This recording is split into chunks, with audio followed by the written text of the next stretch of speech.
ഈ വീഡിയോയിൽ കുറേ സമഗ്രമായിട്ടുള്ള കുറേ അപ്ഡേറ്റ്സ് ആണ് നമ്മൾ നോക്കുന്നത്. അതിനകത്ത് ഇന്ത്യയിൽ ക്യാബിനറ്റിൽ ഏതാണ്ട് $11 ബില്യൺ ഒരു ബില്ല് പാസ്സാക്കാൻ വേണ്ടി വെച്ചിരിക്കുകയാണ്. ഇതെന്തിനാണെന്ന് പറഞ്ഞാൽ ഫ്രാൻസിൽ നിന്നും നമ്മൾ 2 കരാർ ഓക്കെ ആക്കിയിട്ടുണ്ട്. അത് ഒന്ന് ഒരു 3 സബ്മറൈൻ മേടിക്കാനും അതേപോലെ തന്നെ മറ്റൊന്ന് ഒരു 26 റഫേൽ മെറൈൻ ഫൈറ്റർ ജെറ്റ് മേടിക്കാനുമാണ്. അപ്പോൾ ഈ രണ്ടും ക്യാബിനറ്റിൽ വെച്ചിരിക്കുകയാണ്. അപ്പോൾ ക്യാബിനറ്റിൻ്റെ അപ്രൂവലും കൂടെ കിട്ടിക്കഴിഞ്ഞാൽ നമുക്ക് ഈ പ്രോജക്റ്റുമായിട്ട് മുന്നോട്ട് പോകാനേ ഉള്ളൂ. ഈ 3 സബ്മറൈൻ എന്ന് പറഞ്ഞാൽ നെഗോഷിയേറ്റ് ചെയ്തത് prime minister Modi France visit ചെയ്ത സമയത്താണ്. അത് ഫെബ്രുവരി 1st വീക്കിൽ ഫ്രാൻസ് വിസിറ്റ് ചെയ്ത സമയത്ത് ഫ്രാൻസ് പ്രസിഡന്റ് ഇമ്മാനുവൽ മാക്രോണുമായിട്ട് ഇരുന്ന് ചർച്ച നടത്തിയിട്ട് ഏതാണ്ട് 75,000 കോടിയാണ് ഒരു സബ്മറൈൻ്റെ വില. സ്കോർപ്പിയൻ ക്ലാസ് കാറ്റഗറിയിൽ വരുന്ന സബ്മറൈനാണ്. ഈ 75,000 കോടി വില വരുന്ന സാധനം നെഗോഷിയേറ്റ് ചെയ്ത് നമ്മൾ 3 മേടിക്കാന്ന് പറഞ്ഞ്, അപ്പോൾ അതുകൊണ്ട് 36,000 കോടിയാണ് ഒരു സബ്മറൈൻ്റെ കോസ്റ്റ് ആയിട്ട് നമുക്ക് ഡിസ്കൗണ്ട് പ്രൈസ് കിട്ടിയിരിക്കുന്നത്. 36,000 കോടി, ഏതാണ്ട് 39,000 കോടി നമുക്ക് ഡിസ്കൗണ്ട് കിട്ടിയിട്ടുണ്ടെന്നുള്ളതാണ്. അതായത് റഫേൽ എന്ന് പറഞ്ഞ ആ ഒരു ഫൈറ്റർ ജെറ്റിന്റെ company manufacturing assembling line office ഇന്ത്യയിൽ സ്റ്റാർട്ട് ചെയ്യാനാണ് പ്ലാൻ ചെയ്യുന്നത്. അപ്പോൾ അത് ഏറെക്കുറെ ഏകദേശം ഒരു ഉറപ്പിച്ച അവസ്ഥയിലാണ്. അപ്പം എന്നാൽ തീർച്ചയായിട്ടും ഇന്ത്യക്കുള്ളിൽ വരുമ്പോഴത്തേക്കും ഞാൻ കഴിഞ്ഞ ഇന്നലത്തെ ന്യൂസിൽ പറഞ്ഞ പോലെ തന്നെ 42 സ്ക്വാഡ്രനിൽ നിന്ന് ഒരു 60 സ്ക്വാഡ്രനായിട്ട് ഇന്ത്യയുടെ എയർഫോഴ്സ് കുറച്ചുകൂടെ പവർഫുൾ ആയിട്ട് ആക്കാൻ വേണ്ടിയിട്ട് ഇന്ത്യ ശ്രമിക്കുന്നുണ്ട്. അപ്പോൾ എന്തായാലും ഫ്രാൻസിനും ഇന്ത്യക്കുള്ളിൽ വരുന്നതിൽ ബെനിഫിറ്റ് ഉണ്ട്. കാര്യം ഫ്രാൻസിന്റെ റഫേലിന്റെ അസംബ്ലി ഓഫീസ് ഇന്ത്യയിൽ വന്നു കഴിഞ്ഞാൽ ഇന്ത്യക്ക് വേണ്ടി മാത്രമല്ല അവർ അസംബ്ലി ലൈൻ ചെയ്യുന്നത്, അവർ ബാക്കിയുള്ള എല്ലാ ഓർഡറുകളും തന്നെ ഇവിടെ ലേബർ കോസ്റ്റ് ചീപ്പ് ആയതുകൊണ്ട് തന്നെ ഇതിന് ഫ്യൂച്ചർ ബെനിഫിറ്റ് ഉറപ്പായിട്ട് മാക്രോൺ മുന്നോട്ട് കണ്ടിട്ടാണ് ഈ ഒരു ഡിസ്കൗണ്ട് ഒക്കെ തന്നിരിക്കുന്നത്. അപ്പോൾ എന്തായാലും ഡിസ്കൗണ്ട് അവിടെ തരാൻ സാഹചര്യമുണ്ടെങ്കിലും അത് ചോദിച്ച് നെഗോഷിയേറ്റ് ചെയ്യാൻ ഒരാൾ വേണം. അപ്പോൾ ആ രീതിയിൽ DRDOയുടെ റെപ്രസെന്റേറ്റീവ് ആയിക്കോട്ടെ, അതേപോലെ തന്നെ ആർമി ചീഫ് ഉപേന്ദ്ര ദ്വിവേദി ആയിക്കോട്ടെ, എല്ലാവരും തന്നെ ഫ്രാൻസ് വിസിറ്റ് ചെയ്തിട്ടുണ്ടായിരുന്നു കഴിഞ്ഞ ആഴ്ചകളിൽ. അപ്പോൾ ഇത് എല്ലാത്തിന്റെയും കൂടെ ഒരു ഫലമായിട്ടാണ് ഈ ഒരു റിസൾട്ട് നമുക്ക് കിട്ടിയത്. ബില്ല് നമ്മൾ ക്യാബിനറ്റിൽ വെച്ചിരിക്കുകയാണ്. ഇതിന് ക്യാബിനറ്റ് അപ്രൂവൽ കിട്ടും, തീർച്ചയായിട്ടും അത് കിട്ടും. കാരണം മെജോറിറ്റി പാർട്ടിയാണ് ലീഡ് ചെയ്യുന്നത്. അപ്പോൾ തീർച്ചയായിട്ടും അതിന്റെ അപ്രൂവൽ കിട്ടുന്നതായിരിക്കും. ഈ 3 സബ്മറൈൻ നമുക്ക് വളരെ ഇമ്പോർട്ടന്റ് ആണ്. കാരണം ചൈന കൂടുതൽ ഡോമിനേറ്റ് ആയി വരുന്ന ഒരു അവസ്ഥയാണ്. അപ്പോൾ നമ്മൾ ക്വാഡിലൊക്കെ മെമ്പർഷിപ്പിലുള്ള സ്ഥിതിക്ക് തീർച്ചയായിട്ടും നമുക്ക് 3 സബ്മറൈൻ വേണം. Indian Ocean full and full cover ചെയ്യാൻ വേണ്ടിയിട്ടും നമുക്ക് ആ ഒരു 24/7 നമ്മൾ എപ്പോഴും തന്നെ വിജിലന്റ് ആയിരിക്കാനും വളരെ അത്യാവശ്യമാണ് ഈ ഒരു 3 സബ്മറൈൻ. ചൈനയുടെ J-17, ചൈനയുടെ 6th ജെൻ സ്റ്റെൽത്ത് ഫൈറ്റർ എന്നൊക്കെ പറയുന്നത് അതൊക്കെ വെറും ഗിമിക്കാണ്. അതൊന്നും ഇതുവരെ പ്രൂവൺ മോഡലായിട്ട് പുറത്തു വന്നിട്ടില്ല. വെറും സോഷ്യൽ മീഡിയ സ്റ്റണ്ട് ആണെന്നാണ് പൊതുവിൽ അറിയപ്പെടുന്നത്. അതിലുപരിയായിട്ട് J-17 fighter jet, J-17 training session ചെയ്തുകൊണ്ടിരുന്ന സമയത്ത് അത് പൊട്ടിത്തെറിച്ചു എന്നാണ് വാർത്തകൾ പുറത്തു വരുന്നത്. പൊട്ടിത്തെറിച്ച് തന്നെയാണ്, പൊട്ടിത്തെറിച്ച് കത്തിപ്പോയിരിക്കുകയാണ്. ഈ ചൈനീസ് എന്ന് പറഞ്ഞാൽ തന്നെ അവർ പണ്ടേ കോപ്പിയടിയാണ്. അവർ സാധനങ്ങളൊക്കെ നന്നായിട്ട് ഉണ്ടാക്കുന്നുണ്ട്, ഇല്ലാന്നില്ല. അവർ നല്ല രീതിയിൽ പെയിന്റ് ഒക്കെ അടിച്ച് നല്ല ഗ്ലേസിംഗ് ആയിട്ട് നല്ല അട്രാക്ഷനോട് കൂടി സാധനം ഉണ്ടാക്കുന്നുണ്ട്. പക്ഷേ ടെക്നോളജി അവരുടെ കയ്യിൽ ഇല്ല എന്നുള്ളതാണ്. അതാണ് നമ്മൾ മനസ്സിലാക്കേണ്ടത്. അവർ ഏതെങ്കിലും ഒരു ഫൈറ്റർ ജെറ്റ് മേടിക്കുക, എന്നിട്ട് കോപ്പി അടിച്ചിട്ട് അവർ ഉണ്ടാക്കുക, അതാണ് സംഭവം.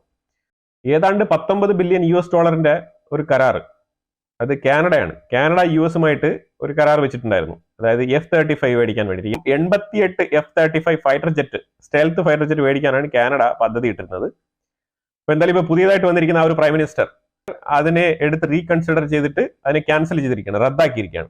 അതായത് F-35 അമേരിക്കയിൽ നിന്ന് മേടിക്കുന്നില്ല, അതുകൊണ്ട് ആ ഓർഡർ ക്യാൻസൽ ആക്കുകയാണ്. ഇതൊക്കെ തന്നെയാണ് ഈ ഒരു താരിഫിന്റെ ഇമ്പാക്ട് തന്നെയാണ് തീർച്ചയായിട്ടും ഇത് പറഞ്ഞിരിക്കുന്നത്. ഓപ്പൺ ആയിട്ട് തന്നെ പറഞ്ഞിരിക്കുന്നത് താരിഫിന്റെ ഈ ഒരു ഇഷ്യൂ കൊണ്ട് തന്നെയാണ് ക്യാൻസൽ ആക്കുന്നത് പറഞ്ഞിരിക്കുന്നത്. അതായത് അമേരിക്ക പോലത്തെ രാജ്യങ്ങൾ ഇത്രമാത്രം നല്ല ഹൈ എഫിഷ്യന്റ് ആയിട്ടുള്ള സൊഫിസ്റ്റിക്കേറ്റഡ് ആയിട്ടുള്ള എക്യുപ്മെന്റ്സ് ഉണ്ടാക്കുന്ന രാജ്യം ആ സാധനങ്ങൾ വിറ്റോണ്ടാണ് ഏറ്റവും കൂടുതൽ റവന്യൂ ഉണ്ടാക്കുന്നത്. അപ്പൊ അങ്ങനെ റവന്യൂ ഹൈ റവന്യൂ ആണ്. നമ്മൾ പരിപ്പും സാമ്പാർ പൊടിയൊക്കെ വിറ്റിട്ടാണ് ഏറ്റവും കൂടുതൽ റവന്യൂ ഉണ്ടാക്കാൻ പോകുന്നത്.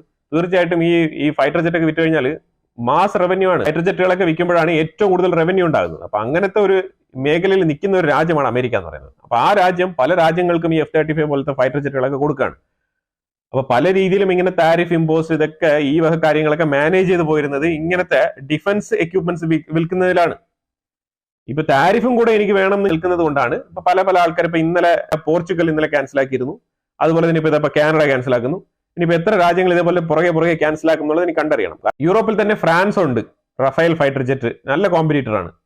അപ്പൊ അതുകൊണ്ട് തന്നെ ഇതൊക്കെ മുന്നിൽ കണ്ടുകൊണ്ട് വേണം ചില തീരുമാനങ്ങളൊക്കെ എടുക്കാൻ. ഇനിയിപ്പോ ഇപ്പൊ താരിഫ് കടന്ന് ഇഴയാണ്. ഇനിയിപ്പോ അത് ഏതെങ്കിലും രീതിയിൽ കലങ്ങി തിരിഞ്ഞ് വെളിയിൽ വരട്ടെ, എന്നിട്ട് നമുക്ക് അതിനെക്കുറിച്ച് ഡീറ്റെയിൽ ആയിട്ട് ഒന്ന് വിലയിരുത്താം. ലെക്സ് ഫ്രൈഡ്മാൻ എന്ന് പറയുന്നത് ഒരു ഫേമസ് യൂട്യൂബർ ആണ്. അയാളൊരു ടെക്നോളജിസ്റ്റും കൂടിയാണ്. ഈ ഒരു വ്യക്തിയുമായിട്ട് ഒരു പോഡ്കാസ്റ്റിൽ പ്രൈം മിനിസ്റ്റർ മോദി 3.25 മണിക്കൂർ സംസാരിച്ചിട്ടുണ്ടായിരുന്നു. അപ്പം അതിനകത്ത് ഒരേ ഒരു വിഷയം മാത്രം ഞാൻ പറഞ്ഞു വെക്കാം. ഒരുപാടുണ്ട്, അത് ഒരുപാട് നമുക്ക് ഇവിടുന്ന് പറയാൻ പറ്റത്തില്ല. കാര്യം അത് വളരെ ബ്രീഫ് ആയിട്ടുള്ള ഒരു ഇന്റർവ്യൂ ആണ്. അപ്പോൾ അതുകൊണ്ട് തന്നെ അത് ഫാസ്റ്റിംഗ് മുതലാണ് ആദ്യത്തെ ചോദ്യം സ്റ്റാർട്ട് ചെയ്യുന്നത്. ഫാസ്റ്റിംഗ് തൊട്ട് നീണ്ടു പോവാണ് ചോദ്യങ്ങൾ. അപ്പൊ അതിന്റെ ഇടയ്ക്ക് ഒരു ചോദ്യം ഈ പാകിസ്ഥാനും ഇന്ത്യയും കുറിച്ചുള്ള ഒരു ചോദ്യം മെയിൻ ആയിട്ട് വന്നപ്പോഴത്തേക്കും വളരെ സിമ്പിൾ ആയിട്ടുള്ള ഒരു ഉത്തരമാണ് കൊടുത്തത്. ആ വളരെ സിമ്പിൾ ആയിട്ടുള്ള ഉത്തരം എന്ന് പറഞ്ഞാൽ ഇന്ത്യ ചൂസ് ഇൻ പീസ്, അതായത് നമ്മൾ സമാധാനത്തിന്റെ മാർഗമാണ് നമ്മൾ ചൂസ് ചെയ്യുന്നത്. പ്രോക്സി യുദ്ധം മുറയാണ് അവർ ആരംഭകാലം മുതലേ ചെയ്തിരുന്നത്. അപ്പൊ അതുകൊണ്ടാണ് രണ്ടിന്റെയും വ്യത്യാസം ഇങ്ങനെ വന്നിരിക്കുന്ന രീതിയിലുള്ള വളരെ സിമ്പിൾ ആയിട്ടുള്ള ഒരു ഉത്തരമാണ് കൊടുത്തത്. ഇന്ത്യയിൽ ഈ ആഴ്ച 10 രാജ്യങ്ങൾ കൂടി ചേർന്ന് റീജിയണൽ കൗണ്ടർ ടെററിസം കോൺക്ലേവ് ഈ ഒരു കൗണ്ടർ ടെററിസത്തിനെ ചൊല്ലിയുള്ള ഒരു കോൺക്ലേവ് ഇന്ത്യയിലാണ് നടത്തുന്നത്. അപ്പൊ ഇന്ത്യയാണ് അതിന്റെ ചെയർ ഇത്തവണ. കൗണ്ടർ ടെററിസത്തിനെ എങ്ങനെ നമ്മൾ ഡീൽ ചെയ്യണം എന്നുള്ളത് തന്നെയാണ് ചർച്ച. 2 ദിവസത്തെ ഇവന്റ് ആണ്. ഈ 2 ദിവസത്തെ ഇവന്റിൽ പങ്കെടുക്കുന്ന രാജ്യങ്ങൾ എന്ന് പറഞ്ഞാൽ അത് India, China, Australia, New Zealand, Japan, south Korea, Russia, America. പിന്നെ ഒരു ഇമ്പോർട്ടന്റ് ആയിട്ടുള്ള വാർത്ത എന്ന് പറഞ്ഞാൽ പാകിസ്ഥാനിൽ ഈ ലഷ്കറിന്റെ ലീഡർ ആയിട്ടുള്ള ഹാഫിസ് സയ്യിദ് അജ്ഞാതരുടെ വെടിവെപ്പിൽ കൊല്ലപ്പെട്ടതിൽ കസിൻ മാത്രമല്ല ഹാഫിസ് സയ്യിദിനും നല്ല രീതിയിലുള്ള പരിക്കേറ്റിട്ടുണ്ടാവാം, അല്ലെങ്കിൽ കൊല്ലപ്പെട്ടിട്ടുണ്ടാവാം എന്നുള്ളൊരു അനുമാനങ്ങളും വാർത്തയാണ് പുറത്തു വരുന്നത്. ഇത് രണ്ടിലൊന്നും ഉറപ്പാണ്, അതാണ് സംഭവം. അപ്പൊ ആ വാർത്തകളാണ് ഇപ്പൊ പുറത്തു വന്നുകൊണ്ടിരിക്കുന്നത്. അപ്പൊ അത് പാകിസ്ഥാൻ ഇതുവരെ അവർ വാർത്ത ഡിക്ലെയർ ചെയ്തിട്ടില്ല. കാര്യം അവരങ്ങനെ വാർത്തകളൊന്നും സത്യസന്ധമായി പുറത്തു വിടുന്നില്ലല്ലോ. നമ്മൾ ഈ വ്യക്തിയെ കുറിച്ച് കൂടുതൽ പറയുമ്പോഴേ 9/11 അറ്റാക്കാണ് നമ്മൾ ഏറ്റവും കൂടുതൽ ഓർക്കേണ്ടത്, മുംബൈ അറ്റാക്ക്. ഇതിന്റെ പുറകിലൊക്കെ ചുക്കാൻ പിടിച്ചിരുന്ന ആൾക്കാരാണ് ഈ വക തീവ്രവാദികൾ. അതുകൊണ്ടാണ് നമ്മൾ ഇത് ഇങ്ങനെ എടുത്ത് പറയുന്നത്. ഇവനൊക്കെ ഇല്ലാതാവേണ്ടത് ഇന്ത്യയുടെ ആവശ്യമാണ്. അതുകൊണ്ടാണ് നമ്മൾ ഇത് എടുത്തെടുത്ത് പറയുന്നത്. പാക് ആർമിക്ക് നേരെ വീണ്ടും ആക്രമണം. BLA ബലൂചിസ്ഥാൻ. ഇത് ബലൂചിസ്ഥാനിൽ നോസ്കി എന്ന് പറഞ്ഞ ഒരു സ്ഥലത്ത് വെച്ചിട്ടാണ് ഈ പാകിസ്ഥാൻ ആർമിയെ എൻകൗണ്ടർ ചെയ്തത് BLA. ഇതിനകത്ത് 3 ഫ്രണ്ടിയർ കോപ്സ് അവർ ട്രാവൽ ചെയ്തുകൊണ്ടിരുന്ന ഒരു സമയത്താണ് ഈ ഒരു ആക്രമണം നടക്കുന്നത്. ഇതിൽ 2 സിവിലിയൻസ് കൊല്ലപ്പെട്ടിട്ടുണ്ട്. അതിലുപരിയായിട്ട് 3 ആർമി പേഴ്സണൽ കൊല്ലപ്പെട്ടിട്ടുണ്ട്. 30 പാരാമിലിറ്ററി കമാൻഡോസ് സിവിയർലി ഇഞ്ചൂർഡ്. ഇതിപ്പോ അടുത്ത 3ാമത്തെ അറ്റാക്കാണ്. അതായത് ട്രെയിൻ അറ്റാക്ക് കഴിഞ്ഞിട്ട് 3ാമത്തെ അറ്റാക്കാണ് ഇപ്പൊ നടന്നുകൊണ്ടിരിക്കുന്നത് കേട്ടോ. ഇത് പാകിസ്ഥാനിൽ തുടരെ ആക്രമണം വരും എന്നുള്ളത് നമ്മൾ ഓൾറെഡി തന്നെ വീഡിയോ ചെയ്തിട്ടുണ്ട്. അപ്പൊ അതുപോലെ തന്നെ ഇപ്പൊ ഡെയിലി ഓരോന്ന് വെച്ച് നടന്നുകൊണ്ടിരിക്കുകയാണ്. ഇനി ഡെയിലി 2-3 നടക്കുമോ എന്നുള്ളതാണ് നമ്മൾ നോക്കിയിരിക്കുന്നത്. India New Zealand defence pact sign ചെയ്തിട്ടുണ്ട്. അതായത് ഡിഫൻസ് കരാർ, ഡിഫൻസ് സെക്യൂരിറ്റി വിങ്ങിലും ബൈലേറ്ററൽ ഡിഫൻസ് സെക്യൂരിറ്റി എഗ്രിമെന്റ് ആണ്. 2 രാജ്യങ്ങൾ തമ്മിൽ പരസ്പരം സഹകരിച്ച് നാഷണൽ സെക്യൂരിറ്റിയുടെ ഭാഗമായിട്ട് പ്രവർത്തിക്കാനാണ് ഈ ഒരു കരാർ ഒപ്പിട്ടിരിക്കുന്നത്. തീർച്ചയായിട്ടും യൂറോപ്പ് മേഖല ആയിക്കോട്ടെ, സ്കാൻഡിനേവിയൻ രാജ്യങ്ങളായിക്കോട്ടെ, അതേപോലെ തന്നെ ഇതുപോലെ ന്യൂസിലാൻഡ് പോലത്തെ രാജ്യങ്ങളൊക്കെ ആയിക്കോട്ടെ, ഇവരെല്ലാം തന്നെ ഇന്ത്യയെ ഡിപ്പെൻഡ് ചെയ്യുന്ന പറഞ്ഞാൽ ട്രസ്റ്റ് എന്ന് പറഞ്ഞ ഒറ്റൊരു കാര്യം കൊണ്ട് മാത്രമാണ്. ചൈനയുടെ പുറകെ പോകാത്തത് ഈ ഒരു ട്രസ്റ്റ് ഇല്ലായ്മ കൊണ്ട് മാത്രമാണ്. ഇന്ത്യക്കും ചൈനയ്ക്കും തമ്മിലുള്ള ഒറ്റൊരു വ്യത്യാസം ഗ്ലോബൽ കൺട്രീസ്, ആഫ്രിക്കൻ റീജിയൻ ആയിക്കോട്ടെ, അതേപോലെ തന്നെ ഞാൻ പറഞ്ഞ സ്കാൻഡിനേവിയൻ, യൂറോപ്പ്, അതേപോലെ ഇതേപോലത്തെ രാജ്യങ്ങളൊക്കെ ആയിക്കോട്ടെ, ഈ രാജ്യങ്ങളൊക്കെ തന്നെയും ഉദ്ദേശിക്കുന്ന ഒരേ ഒരു വിഷയം എന്ന് പറഞ്ഞാൽ ഇതിന്റെ മെയിൻ ആയിട്ട് വരുന്ന ഒരു ഫാക്ടർ എന്ന് പറഞ്ഞാൽ ട്രസ്റ്റ് ആണ്. ഇന്ത്യ എന്ന് പറയുമ്പോൾ ആ ഒരു ട്രസ്റ്റ് മാത്രമാണ് ഇതിനകത്ത് ഏറ്റവും കൂടുതൽ ഹൈലൈറ്റ് നിൽക്കുന്നത്. അമേരിക്കയുടെ intelligence director Tulsi Gabbard India visit ചെയ്തിട്ടുണ്ടായിരുന്നു. ഡിഫൻസ് മിനിസ്റ്റർ രാജ്നാഥ് സിംഗുമായിട്ട് ഡൽഹിയിൽ വെച്ചിട്ട് ചർച്ച നടത്തിയിട്ടുണ്ട്. അതുപോലെ തന്നെ 1-on-1 മീറ്റിംഗ് അത് Ajit Doval, national security adviser Ajit ഡോവലുമായിട്ട് സംസാരിച്ചിട്ടുണ്ട്. ഇതിനകത്ത് ഒരുപാട് കാര്യങ്ങൾ അവർ ഡിസ്കസ് ചെയ്തു. ഇതിൽ വളരെ മെയിൻ ആയിട്ട് വരുന്ന ചില പോയിന്റ്സ് ഞാൻ പറയാം. അതിൽ അമേരിക്കയും ഇന്ത്യയും തമ്മിൽ സഹകരിച്ച് പ്രവർത്തിക്കാൻ വേണ്ടിയിട്ട് ഇന്റലിജൻസ് ഷെയറിംഗ് എന്നുള്ള ഒരു മെയിൻ ആയിട്ടുള്ള വിഷയമായിട്ട് ഇതിനകത്ത് വരുന്നുണ്ട്, ഫോക്കസ് പോയിന്റ് ആണ്. അതുപോലെ തന്നെ സൈബർ സെക്യൂരിറ്റിയും അവർ ഏറ്റവും കൂടുതൽ ഇമ്പോർട്ടന്റ് ആയിട്ട് സംസാരിക്കുന്നുണ്ട്. കാര്യം ഈ സൈബർ സെക്യൂരിറ്റി എന്ന് പറഞ്ഞാൽ ഇന്ത്യയുടെ അസാമിന്റെ ഭാഗത്ത് നിന്നൊക്കെ ഒരുപാട് ഈ ബാങ്കിങ്ങുമായിട്ട് ബന്ധപ്പെട്ട് ഓൺലൈൻ തട്ടിപ്പുകൾ ഉണ്ടല്ലോ, ഇതുമാതിരിയുള്ള പരിപാടികളെല്ലാം വരുന്നുണ്ട്. ഇതൊക്കെ ലിസ്റ്റഡ് ആണ്. അമേരിക്കയുടെ ഭാഗത്ത് ഇതൊക്കെ അക്കൗണ്ടബിലിറ്റി ഉണ്ട്. അതുകൊണ്ടാണ് അവർ തീർച്ചയായിട്ടും ഈ മേഖലകളൊക്കെ എടുത്തെടുത്ത് വീണ്ടും പറയുന്നത്. പിന്നെ ഡിഫൻസ് മേഖലയിൽ 2 പേരും കൂടെ, അമേരിക്കയും ഇന്ത്യയും കൂടെ ചേർന്ന് പ്രവർത്തിക്കാനുള്ള സഹകരണവുമായിട്ട് ബന്ധപ്പെട്ടുള്ള കാര്യങ്ങളൊക്കെ ചർച്ചയിൽ മുന്നോട്ട് വെച്ചിരുന്നത്. ഡിഫൻസ് കോപ്പറേഷൻ അല്ല, ഡിഫൻസ് കൊലാബറേഷൻ ആണ്. ഡിഫൻസ് കൊലാബറേഷൻ തന്നെയാണ്. ആ രീതിയിലാണ് ഡിഫൻസ് കൊലാബറേഷൻ തന്നെയാണ് ആ ടേം ഉപയോഗിച്ചിരിക്കുന്നത്. ഈ ക്വാഡ് സഖ്യത്തിനെ കുറിച്ച് കൂടുതൽ സംസാരിച്ചു. അതിനകത്ത് കുറച്ചുകൂടി എഫക്റ്റീവ് ആയിട്ട് ഇന്ത്യ മുന്നോട്ട് വരണം. ഈ ക്വാഡ് എന്ന് പറയുന്നത് ഏറ്റവും കൂടുതൽ ഇന്ത്യക്ക് പാർട്ടിസിപ്പേറ്റ് ചെയ്യാൻ പറ്റുന്ന രീതിയിൽ തന്നെയാണ് ഇരിക്കുന്നത്. അപ്പൊ അത് ഇന്ത്യക്കാണ് ഏറ്റവും എളുപ്പത്തിൽ ഇത് ക്വാഡിനെ നിയന്ത്രിച്ച് കൊണ്ടുപോകാൻ പറ്റുന്നത്. ഒരു ലീഡിംഗ് നേഷനായിട്ട് ക്വാഡിൽ വരണം എന്ന് തന്നെയാണ് തുൾസി ഗബ്ബാർഡ് അജിത് ഡോവൽ NSAയുമായിട്ട് നടത്തിയ ചർച്ചയിൽ അവർ പറഞ്ഞു വെച്ചത്. ഇത് ഇന്ത്യ കഴിഞ്ഞിട്ട് ഫ്രാൻസ്, തായ്ലാന്റ് 2 രാജ്യങ്ങളും കൂടെ അവർ വിസിറ്റ് ചെയ്യുന്നുണ്ടെന്നുള്ളതാണ്. ഫ്രാൻസ് നമ്മളുടെ ഡിഫൻസുമായിട്ട് ബന്ധപ്പെട്ട് വളരെ ഡീപ്പ് റിലേഷൻഷിപ്പ് ഉള്ള ഒരു കൺട്രിയാണ്. അതുപോലെ തന്നെ തായ്ലാന്റ് നമ്മളിത് റീസെന്റ് ആയിട്ട് ബ്രഹ്മോസ് വരെ മേടിക്കാനുള്ള എഗ്രിമെന്റ് ഒക്കെ സൈൻ ചെയ്തിട്ടിരിക്കുന്ന ഒരു അവസ്ഥയിലാണ്. അപ്പൊ എല്ലാം തന്നെയും നമുക്ക് ഒരു ലൈൻ ഓഫ് കണക്ടിവിറ്റിയിൽ പോകുന്ന രാജ്യങ്ങളാണ് ഇതെല്ലാം. ആർമി ചീഫ് ഉപേന്ദ്ര ദ്വിവേദി പറഞ്ഞിരിക്കുന്നത് നമ്മൾ ഇനി ഒരു ഫ്രണ്ട് വാറല്ല 2 ഫ്രണ്ട് വാറിന് എപ്പോഴും തയ്യാറായിരിക്കണം എന്നാണ് പറഞ്ഞിരിക്കുന്നത്. ഇന്ത്യ ഇനി ഈ സൈഡിൽ ഇന്ത്യയുടെ ചുറ്റായി കിടക്കുന്ന ഈ ചെറുകിട രാജ്യങ്ങളിലൊക്കെ നടക്കുന്ന എല്ലാ പ്രശ്നങ്ങളും അതിശക്തമായി ഇടപെടണം എന്നാണ് പറഞ്ഞിരിക്കുന്നത്. ഇൻക്ലൂഡിംഗ് ബംഗ്ലാദേശ് ഉൾപ്പെടെയാണ് ചേർത്ത് പറഞ്ഞിരിക്കുന്നത്. ബംഗ്ലാദേശ്, ശ്രീലങ്ക, മാലി ഇതൊക്കെ തന്നെയാണ് ഉദ്ദേശിക്കുന്നത്. നേപ്പാളും കൂടെ ഉദ്ദേശിക്കുന്നുണ്ടെന്നുള്ളതാണ് കാര്യം. ഇങ്ങനെ എഫക്റ്റീവായിട്ട് ഇടപെട്ട് നിന്നാൽ മാത്രമേ നമുക്ക് നമ്മുടേതായിട്ടുള്ള ചില കാര്യങ്ങൾ നിയന്ത്രിച്ച് കൊണ്ടുപോകാൻ കഴിയുള്ളൂ. അല്ലാതെ നമ്മൾ എപ്പോഴും ഒരു രീതിയിൽ വളരെ സോഫ്റ്റ് പവർ ആയിട്ട് തന്നെ ഇങ്ങനെ നിൽക്കുകയാണെന്നുണ്ടെങ്കിൽ നമുക്ക് ചില കാര്യങ്ങൾ നേടിയെടുക്കാൻ പറ്റത്തില്ല. കാരണം ചൈന വളരെ അഗ്രസീവായിട്ടാണ് ഈ കാര്യങ്ങളൊക്കെ ചെയ്യുന്നത്. ഇത് തന്നെയാണ് പുള്ളി ചൂണ്ടിക്കാണിച്ചത്. ചെറിയ വിഷയങ്ങളായാലും അതിനെ കുറച്ചുകൂടെ ഫോഴ്സ്ഫുള്ളി ഇന്ത്യ ഇടപെടണം എന്നാണ് പറയുന്നത്. മെയിൻ ആയിട്ട് ഉദ്ദേശിക്കുന്നത് ബംഗ്ലാദേശിൽ ഇപ്പോൾ നടന്നുകൊണ്ടിരിക്കുന്ന ഈ കോമഡികളൊക്കെ തന്നെയാണ്. ഈ ബംഗ്ലാദേശൊക്കെ വേണമെങ്കിൽ ഇന്ത്യക്ക് വളരെ ഒറ്റ ഷോട്ടിൽ തന്നെ കൺട്രോൾ ചെയ്ത് നിർത്തിയിട്ട് അവിടെ തന്നെ കാര്യങ്ങളൊക്കെ നിയന്ത്രിച്ച് കൊണ്ടുവരാൻ പറ്റുമായിരുന്നു. പക്ഷേ ഇന്ത്യ എന്തുകൊണ്ടോ മറ്റുള്ള രാജ്യത്തിന്റെ സോവറിനിറ്റിയിൽ പോയി ഇടപെടണ്ടെന്ന് പറഞ്ഞിട്ട് മാറി നിൽക്കുകയാണ് ചെയ്തത്. അതും ഒരു ഡീസന്റ് മാനറാണ്. കാരണം ഇന്ത്യയുടെ കക്ഷത്തിന്റെ അടിയിൽ കിടന്നാലും ഇന്ത്യ അവരെ പോയി ഉപദ്രവിക്കില്ല എന്നുള്ളത് തന്നെയാണ്. ആ ഒരു ട്രസ്റ്റ് തന്നെയാണ് ഗ്ലോബലി തന്നെ ഇന്ത്യയുടെ ഒരു റെസ്പെക്ട് എന്ന് പറയുന്നത്. ഉപേന്ദ്ര ദ്വിവേദി ഒരു ആർമി പേഴ്സൺ ആയതുകൊണ്ട് തന്നെ പുള്ളി അങ്ങനെ ചില അഗ്രസീവ് ആയിട്ടുള്ള ഡിസിഷൻസ് ഒക്കെ പുള്ളിക്ക് പറയാനുള്ള സ്വാതന്ത്ര്യമുണ്ട്. അത് നമ്മൾ ആ രീതിയിൽ തന്നെയാണ് ഇന്ത്യൻ ഗവൺമെന്റ്. കാരണം ഇന്ത്യയിൽ ആർമി അല്ല റൂൾ ചെയ്യുന്നത്, പാകിസ്ഥാൻ അല്ലല്ലോ ഇന്ത്യ. അപ്പൊ അതുകൊണ്ട് തന്നെ തീർച്ചയായിട്ടും ആർമി പേഴ്സണിന് സംസാരിക്കാനുള്ള സ്വാതന്ത്ര്യമുണ്ട്. സംസാരം നമ്മൾ ജനങ്ങൾ തിരഞ്ഞെടുത്ത് വെച്ചിരിക്കുന്ന ലീഡേഴ്സ് അവർ കേൾക്കും. ആ കേട്ടിട്ട് അവർക്ക് തീരുമാനം എടുക്കാനുള്ള കഴിവുണ്ട്. ആ രീതിയിൽ അവർ തീരുമാനിക്കും. ആ ഒരു സ്റ്റേറ്റ്മെന്റ് നമ്മൾ വെൽക്കം ചെയ്യണം, അത്രേ ഉള്ളൂ. ഈ സിറിയയില് HTS ഭരണത്തിൽ വന്നിട്ട് ഏതാണ്ട് കുറെ നാളായി. ഈ ഭരണത്തിൽ വന്ന ഈ ഒരു മാസങ്ങൾക്കിടയിൽ തന്നെ 200 ലാൻഡ് മൈനുകളാണ് പൊട്ടിത്തെറിച്ചിരിക്കുന്നത്. അതായത് ആ സിറിയ എന്ന് പറഞ്ഞ രാജ്യത്തിനുള്ളിൽ തന്നെ പല സ്ഥലങ്ങളിലും ഇങ്ങനെ ഈ കുഴി ബോംബ് ഇങ്ങനെ ഹൈഡ് ചെയ്ത് വെച്ചിരിക്കുകയാണ്. ഇത് ഒന്നല്ല രണ്ടല്ല, ഇതുവരെ 200 എണ്ണം പൊട്ടിത്തെറിച്ച് ഒരുപാട് ആൾക്കാരുടെ ജീവൻ നഷ്ടപ്പെട്ടിട്ടുണ്ടെന്നുള്ളതാണ് വാർത്ത വരുന്നത്. അപ്പൊ അതായത് ഈ ഒരു HTS പറയുന്നത് ഈ ഒരു ലാൻഡ് ഒക്കെ പരിശോധിച്ച് ഇതൊക്കെ ഒന്ന് ഉറപ്പുവരുത്തി ഈ ഒരു സിവിൽ വാറിന്റെ ബാക്കി പത്രങ്ങളായിട്ടുള്ള ഈ വിഷയങ്ങളൊക്കെ കണ്ടെത്തി ഇത് സ്ക്രാപ്പ് ഒക്കെ എടുത്ത് കളയണമെങ്കിൽ തന്നെയും ഒരുപാട് പണിയുണ്ടെന്നാണ് പറയുന്നത്. ഇനി മെറ്റൽ ഡിറ്റക്ടർ കൊടുത്ത് ഓരോ ആൾക്കാരായിട്ട് ഇങ്ങനെ വിടണം, അല്ലാതെ ഇതിൽ വേറൊരു മാർഗമില്ല. കാര്യം ഇങ്ങനെ നിരന്തരം ഇങ്ങനെ പൊട്ടിത്തെറി ഉണ്ടായിക്കൊണ്ടേയിരിക്കുകയാണെന്നുള്ളതാണ്. ട്രംപ് വീണ്ടും ഒരു പുതിയ ഐഡിയ, അതായത് ഗാസ ജനങ്ങളെ ഗാസയ്ക്കുള്ളിൽ അല്ലാതെ വേറെ എവിടെ വേണമെങ്കിലും കൊണ്ട് താമസിപ്പിക്കുക എന്നുള്ളതാണ് പുതിയ ഐഡിയ. അതായത് പറയുന്നത് സിറിയയിൽ ഈ ഗാസക്കാരെ കുറച്ചുപേരെ മാറ്റി താമസിപ്പിച്ചാലോ എന്നുള്ളൊരു പുതിയ ഐഡിയയുമായിട്ട് വന്നിരിക്കുകയാണ് ട്രംപ്. പിന്നെ ഇനിയിപ്പോ ട്രംപ് പറയുന്ന വാക്കിനൊക്കെ കുറച്ചുകൂടെ പവർ വരും. കാര്യം ട്രംപ് ഇപ്പോൾ ഒരു കാര്യം നടത്തിയിട്ടുണ്ട് യമനിൽ. അപ്പൊ അതുകൊണ്ട് തന്നെ കുറച്ച് ആൾക്കാരൊക്കെ ഇപ്പൊ കുറച്ച് അലേർട്ട് കൊടുക്കുകയാണ്. അതായത് പറഞ്ഞ് 1-2 തവണ പറഞ്ഞിട്ട് കേട്ടില്ല എന്നുണ്ടെങ്കിൽ ഒരു ആക്രമണം വരാനുള്ള സാധ്യത ഉണ്ട് എന്നുള്ളതിന്റെ ഒരു സൂചനയാണ് ഇപ്പൊ ഈ ഒരു ഹൂത്തികൾക്ക് കൊടുത്ത ഒരു അടി. നല്ലൊരു അടിയാണ്, മരണ അടി. ഇല്ലെങ്കിൽ യവന്മാരൊന്നും പേടിക്കത്തില്ലെന്നേ, ഒരു പേടിയും ഇതൊന്നും ഉണ്ടാവില്ല. ഇതെന്താ പറഞ്ഞാല് ഇതിപ്പോ എന്തെന്ന് പറഞ്ഞാല് ട്രംപ് അല്ലേ ഇങ്ങനെ പറയും, അതുകൊണ്ട് പിന്നീട് ഇതൊക്കെ ഇങ്ങനെ പോകും. അങ്ങനെ യുദ്ധത്തിനൊന്നും വലിയ താല്പര്യമില്ലാത്ത വ്യക്തിയാണ് ട്രംപ്. ബിസിനസ്മാൻ ആണ്, പൈസയോടാണ് കൂടുതൽ താല്പര്യം. യുദ്ധം ചെയ്ത് പൈസ കളയില്ല എന്നുള്ള ചില റോങ് ഇന്റർപ്രിട്ടേഷൻ ഒക്കെ ഉണ്ടായിരുന്നു. അതൊക്കെ ഇന്ന് പൊളിച്ചടുക്കി കൊടുത്തിട്ടുണ്ട് ട്രംപ്. എന്തായാലും അമേരിക്കയുടെ ഉള്ളിൽ ട്രംപിനെ അനുകൂലിക്കുന്ന ആൾക്കാരുണ്ട്, ട്രംപിനെ എതിർക്കുന്ന ആൾക്കാരുണ്ട്. പക്ഷേ ഇപ്പൊ ട്രംപിനെ അനുകൂലിക്കുന്ന ആൾക്കാരാണ് ഏറ്റവും കൂടുതൽ. അതിന് ഒരുപാട് കാര്യങ്ങളുണ്ട്. ഞാൻ അമേരിക്കയുടേതായിട്ടുള്ള ഒരു വീഡിയോ ചെയ്യുമ്പോഴത്തേക്കും ഞാൻ ആ വിഷയത്തിലേക്ക് വരാം. ഇസ്രായേലിന്റെ IDF ഒരു മാസ് സംഭവം ചെയ്തിട്ടുണ്ട്. ലെബനാൻ ബോർഡറിൽ സദൻ ലെബനാൻ ഭാഗത്ത്, അഥവാ നോർത്തേൺ ഇസ്രായേലിന്റെ ഭാഗത്ത്, നോർത്തേൺ ഇസ്രായേലിന്റെ സെറ്റിൽമെന്റ് ഇരിക്കുന്ന ആ സദൻ ലെബനാന്റെ ഭാഗത്ത്, ആ ബോർഡർ ലൈനിൽ ബഫർ സോൺ എടുത്തിരിക്കുന്നത് സദൻ ലെബനാന്റെ ഭാഗത്താണ്.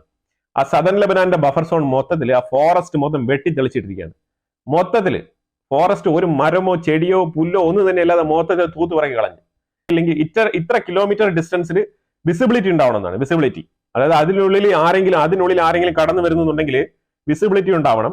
ഞങ്ങളുടെ ഈ ഒരു നോർത്തേൺ ഇസ്രായേൽ ഭാഗത്ത് താമസിക്കുന്ന സെറ്റിൽമെന്റിലുള്ള ആൾക്കാർക്ക് ഒരു രീതിയിലുള്ള ബുദ്ധിമുട്ടോ ഒരു സെക്യൂരിറ്റി ത്രെട്ടോ ഉണ്ടാകാൻ പാടില്ല എന്ന് പറഞ്ഞിട്ടാണ് ബുദ്ധിപൂർവ്വം ഈ കാടും മരങ്ങളും ചെടിയെല്ലാം വെട്ടിത്തെളിച്ച് അതൊരു മരുഭൂമി പോലത്തെ ഒരു ഡ്രൈ ലാൻഡ് ആയിട്ട് ആക്കിയിട്ടിരിക്കുന്നത്. ഇത് നല്ലൊരു പരിപാടിയാണ്. കാരണം നല്ല രീതിയിലുള്ള സെക്യൂരിറ്റി മെഷർമെന്റ് സർവൈലൻസ് ചെയ്യുമ്പോഴത്തേക്കും ഒളിച്ചിരിക്കാനുള്ള പദ്ധതിയോ ഒളിച്ചിരിക്കാനുള്ള സ്ഥലങ്ങളോ ഒന്നും അവിടെ ഇനി ഇല്ല എന്നുള്ളതാണ്. ആ രീതിയിൽ ആക്കി തീർത്തിരിക്കുകയാണ്. ഇത് നല്ലൊരു പരിപാടിയാണ്. കാരണം ഇനിയെങ്കിലും ഈ ഒരു നോർത്തേൺ സൈഡിലുള്ള ഏതാണ്ട് 60,000-ലധികം ഫാമിലീസ് ഉണ്ട് ഈ നോർത്തേൺ ഇസ്രായേൽ ഭാഗത്ത്, ഇത് ലെബനാന്റെ ബോർഡറിൽ. അപ്പൊ അവർക്ക് ഇനിയെങ്കിലും ഒരു പീസ്ഫുൾ ആയിട്ടുള്ള ഒരു ലൈഫ് ഉണ്ടാവട്ടെ എന്ന് വിചാരിച്ചിട്ടാണ് IDF ഇപ്പൊ ഈ ഒരു വിഷയം ചെയ്തിരിക്കുന്നത്. അതിനോടൊപ്പം തന്നെ സദൻ ലെബനാൻ ഭാഗത്ത് റദ്വാൻ ഫോഴ്സിന്റെ കമാൻഡിംഗ് ഓഫീസ് ഉണ്ടായിരുന്നു. ഈ റദ്വാൻ ഫോഴ്സിന്റെ കമാൻഡിംഗ് ഓഫീസിനെ കണ്ടെത്തി അവിടെ ഒരു ആക്രമണം നടത്തിയിരിക്കുകയാണ് ഇസ്രായേൽ. അപ്പം തകൃതിയായിട്ട് ആക്രമണം ലെബനാന്റെ ഉള്ളിലായിക്കോട്ടെ. സീസ് ഫയർ ഒന്നും ഒരു വിഷയമേ അല്ല എന്നുള്ളതാണ്. ഇസ്രായേലെ സംബന്ധിച്ചിടത്തോളം നെവർ മൈൻഡ് സീസ് ഫയർ. പിന്നെ ലെബനാനിൽ സൈൻ ചെയ്തത് സീസ് ഫയർ ഇസ്രായേലിനുള്ളതല്ലോ, അത് ഹിസ്ബുള്ളയ്ക്കുള്ളതാണ്. അവിടെ ഇസ്രായേൽ ഒരു ക്ലോസ് വെച്ചിട്ടുണ്ടായിരുന്നു. അതായത് ഇസ്രായേലിന് ഒരു ത്രെട്ട് ഉണ്ടെന്ന് കണ്ടു കഴിഞ്ഞാൽ അറ്റാക്ക് ചെയ്യുമെന്ന് പറഞ്ഞുകൊണ്ട് തന്നെയാണ് ആ സീസ് ഫയർ ഒപ്പിട്ടത്. അതൊക്കെ ഗതികേട് കൊണ്ട് ഹിസ്ബുള്ള ഒപ്പുവെച്ച് ഒഴിഞ്ഞു പോയതാണ്. അതാണ് അവിടെ സംഭവിച്ചത്. അപ്പൊ അതുപോലെ തന്നെ ഗാസയ്ക്കുള്ളിലും തകൃതിയായിട്ടുള്ള ആക്രമണങ്ങൾ നടക്കുന്നുണ്ട്. അതുകൊണ്ട് തന്നെ ഇന്നലെ രാത്രി തന്നെ ഇമ്മീഡിയറ്റ് ആയിട്ട് തന്നെ ക്യാബിനറ്റ് തീരുമാനിച്ചു ആക്രമണം വീണ്ടും തുടങ്ങുകയാണ് ചെയ്തത്. ഗാസയ്ക്കുള്ളിൽ തകൃതിയായിട്ടുള്ള ആക്രമണം സെൻട്രൽ ഗാസ ഭാഗത്തു നിന്നാണ് തുടങ്ങിയിരിക്കുന്നത്. ഇതിനകത്ത് സെൻട്രൽ ഹമാസ് കമാൻഡിംഗ് യൂണിറ്റ്, അവിടെയാണ് ഏറ്റവും കൂടുതൽ ആക്രമണം നടത്തിയത്. ഇതിനകത്ത് വരുന്ന വാർത്തകൾ എന്ന് പറഞ്ഞു കഴിഞ്ഞാൽ 254-ലധികം ഹമാസ് തീവ്രവാദികൾ കൊല്ലപ്പെട്ടിട്ടുണ്ട്. അതുപോലെ 500-ലധികം ആൾക്കാർക്ക് ഗുരുതരമായ പരിക്ക്. അപ്പൊ തീർച്ചയായിട്ടും കാഷ്വാലിറ്റീസ് കണ്ടിന്യൂ ചെയ്യാണ്. 254-ൽ ഒതുങ്ങില്ല. അത് തുടരെ തുടരെ അങ്ങ് മുന്നോട്ട് പോകുന്ന ഒരു അവസ്ഥ തന്നെയാണ് ഉണ്ടാകുക എന്നുള്ളതാണ്. ഗ്ലോബൽ കമ്മ്യൂണിറ്റി എല്ലാം തന്നെ ഇപ്പം ചടകുടലം എണീറ്റ് വന്നിരിക്കുന്ന ഒരു അവസ്ഥയാണ്. അതായത് ഈ ബന്ദികളെ വിട്ടുകൊടുക്കാത്തതിന് കാരണമാണ് ഇസ്രായേൽ പ്രാഥമികമായിട്ട് സൂചിപ്പിച്ചുകൊണ്ട് ഈ ഒരു ആക്രമണം തുടങ്ങിയിരിക്കുന്നത് പ്രാഥമികമായിട്ട്. രണ്ടാമത്, അതായത് ഗാസയിൽ നിന്നും ചില നിർണായക സ്ഥലങ്ങളിൽ നിന്ന് ഒഴിഞ്ഞു പോകാനുള്ള ഒരു വാർണിംഗ് നോട്ടീസ് ഇഷ്യൂ ചെയ്തിട്ടുണ്ട്. ഹമാസ് ഇപ്പോൾ ഓൾറെഡി തന്നെ മാളത്തിനുള്ളിൽ ഒളിച്ചിട്ടുണ്ടാവും. അവരുടെ ഫാൻസി ഡ്രസ്സ് കോമ്പറ്റീഷനൊക്കെ അവിടെ ഇപ്പൊ അവസാനിപ്പിക്കുന്ന ഒരു അവസ്ഥയിലാണ്. ഇത്രയും നാളും തോക്കൊക്കെ പൊക്കി പിടിച്ചുകൊണ്ട് ഗാസയ്ക്കുള്ളിൽ അങ്ങോട്ടും ഇങ്ങോട്ടും ഭയങ്കര മാച്ച് ഫാസ്റ്റ് വാക്കായിരുന്നല്ലോ. ഇനിയിപ്പോ അതൊന്നും കാണാൻ കഴിയില്ല. കാരണം ഇവന്മാര് മണ്ടന്മാരാണ്. അതായത് 200-ൽ പരം ബന്ദികളെ ഇവർ പിടിച്ചോണ്ട് വന്ന ആ സമയത്താണ് ഇസ്രായേൽ തലങ്ങും വിലങ്ങും ആക്രമിച്ചു തുടങ്ങിയത്. ഇനിയിപ്പോ 59 പേരെങ്ങാണ്ടേ കയ്യിലുള്ളൂ. അതിലും കുറച്ചു പേര് മാത്രമേ ജീവനോടെ ഉള്ളൂ. ഇനിയും ഇസ്രായേൽ ഇതൊക്കെ കണ്ടുകൊണ്ടിരിക്കുന്നതാണ് ഇവന്മാർ വിചാരിക്കുന്നത്. ഇവർക്ക് മാനമര്യാദയ്ക്ക് ആ ബന്ദികളെ വിട്ടുകൊടുത്തിട്ട് ഹമാസിന് അവിടെ നിന്ന് ഇറങ്ങിപ്പോണം പുറത്ത്. അത് നടത്തിക്കൊടുത്താൽ ആ ഗാസയിലെ ജനങ്ങൾക്ക് സമാധാനപൂർവ്വമെങ്കിൽ അവിടെ എന്തെങ്കിലുമൊക്കെ ജീവിക്കാനുള്ള സാഹചര്യം ഉണ്ടായേനെ. കാരണം ഇസ്രായേലിന്റെ ഉള്ളിൽ തന്നെ അറബ് മുസ്ലിംസ് ഉണ്ട്. അവര് നിരന്തരം ഇസ്രായേലിന് നല്ല പ്രഷർ ഇടുന്നുണ്ട്. ഈ ബന്ദികളെ വിട്ടുകിട്ടുന്ന ആ ഒരു സംഘടനയുമായിട്ടൊക്കെ ബന്ധപ്പെട്ട് അവർ തന്നെയാണ് അവിടെ കൂടുതൽ പ്രൊട്ടസ്റ്റ് നടത്തുന്നത്.